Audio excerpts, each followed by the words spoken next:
Bureau of Fire Protection 6 tinitingnan ang posibilidad na maaring sinadyang sunugin ang isang bahay sa bayan ng Dumanga sa probinsya ng Iloilo kung saan namatay ang ina at 3 nitong minor de edad na anak. Itong tinutukan ni John Sala ng GMA Regional TV 1 Western Visayas. Dalawang anggulo ang tinitingnan ng Bureau of Fire Protection sa pinagmulan ng sunog na tumupok sa bahay ng pamilya Padillo sa bayan ng Dumangas, Iloilo, Miyerkules ng madaling araw. Matatanda ang namatay sa nasabing sunog ang gurong si Rhea, mga anak nitong edad 7, 6 at 3 taong gulang.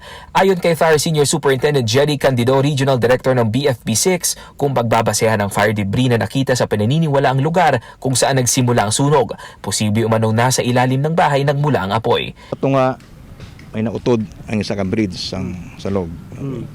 Kung nantawon naton by mere looking at it, no, by simply looking at it, ang iyang ab-ab sang kalayo alin sa dalum. We will determine, the lab test will determine whether or not there was a presence of any accelerants. When you say accelerants, In layman's term, gatong, fuel, gasolina, whatever. Okay, so I mean, please don't get us wrong, no? We are not saying that this is intentional. Subject for okay? The possibilities of accidental cause of there.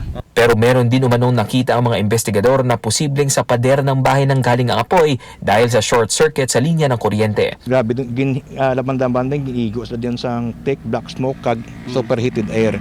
Pag-iguon ka sang superheated air, madalaryo kasi na. Pinayuhan naman ni Candidong na ulilang pamilya na isa ilalim sa autopsy ang bangkay ng mag-iina.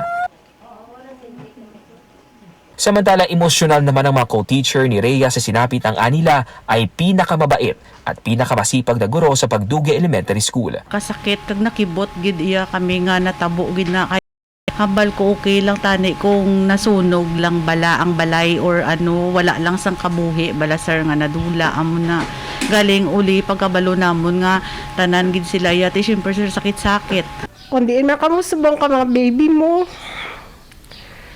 No more tears, no more heartaches. Kay tuod na balaan namon nga aran na kamo sa mga maayo nga kamot ni Papa God. We are praying also for your souls.